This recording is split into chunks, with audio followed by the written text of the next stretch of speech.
திமுக வேட்பாளர்கள் பட்டியலில் அமைச்சர்கள் காந்தி, மனோ தங்கராஜ், கயல்விழி ஆகியோருக்கு இந்த முறை வாய்ப்பு வழங்கப்படவில்லை. அதேபோல் திமுக அமைச்சரவையில் ஏற்கனவே இடம்பெற்றிருந்த பொன்முடி, க. ராமச்சந்திரன் ஆகியோருக்கும் வாய்ப்பு மறுக்கப்பட்டுள்ளது.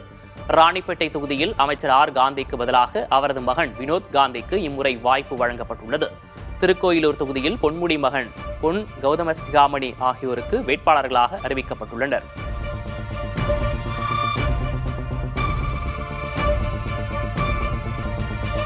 திமுகவில் இணைந்த ஓ. பன்னீர்செல்வம், வைத்திலிங்கம் உள்ளிட்டோருக்கு அவர்கள் முன்பு அதிமுகவில் போட்டியிட்ட தொகுதிகள் வழங்கப்பட்டுள்ளன.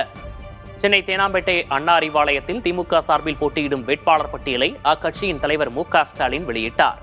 அதன்படி போடிநாயக்கனூர் தொகுதியில் ஓ. பன்னீர்செல்வம், ஒரத்தநாடு தொகுதியில் வைத்திலிங்கம், ஆலங்குளம் தொகுதியில் மனோஜ் பாண்டியன் ஆகியோர் போட்டியிடுகின்றனர்.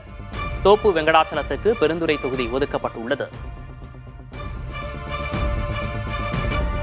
சட்டமன்ற தேர்தலுக்கான திமுக வேட்பாளர்களை அறிவித்த அக்கட்சித் தலைவர் ஸ்டாலின் தாங்கள் லேட்டாக வந்தாலும் லேட்டஸ்டாக வந்திருப்பதாக தெரிவித்தார்.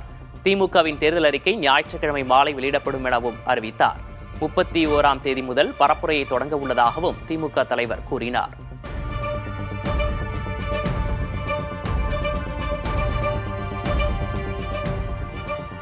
அறிவிச்சிட்டாங்களே, திமுக அறிவிக்கலையான்னு கேட்டாங்க. நாங்கள் லேட்டாக வந்தோம், ஆனால் லேட்டஸ்ட்டாக வந்திருக்கிறோம். பல கட்சிகள் இருக்குது, கூட்டணி கட்சிகள்.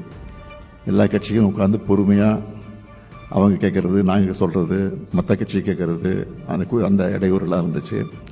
அதெல்லாம் சரி பண்ணி எல்லாரையும் திருப்தி பண்ணி எல்லாரும் திருப்தியாக ஒத்துக்கிட்டு அதுக்கப்புறம் கையெழுத்து அந்த அடிப்படையில் தான் பண்ணியிருக்கோம். தவிர வேற ஒன்றும் இல்லை.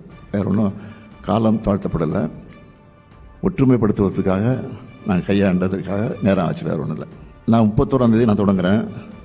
அதே மாதிரி துணை முதல்வர் 31 கிளம்புறாரு.